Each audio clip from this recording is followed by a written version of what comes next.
Hala, basura. Sinong nagkalat dito? Sana naman kung sino nga nagtapon dito, ilagay naman sa tamang tapunan yung basura, huwag kung saan-saan.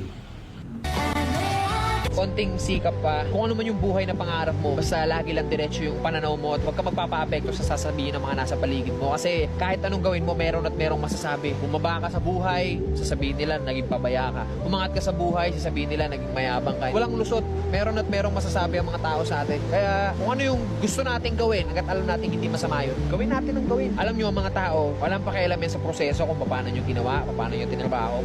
Mukhang ewan ka talaga para sa mga yan sa umpisa. Ang gustong makita lang ng mga tao palagi, yung finished product. Ano yung narating mo dyan? As long as di mo na papabayaan yung pamilya mo, yung sarili mo, sa kung ano man yung tinatahak mo, banat lang.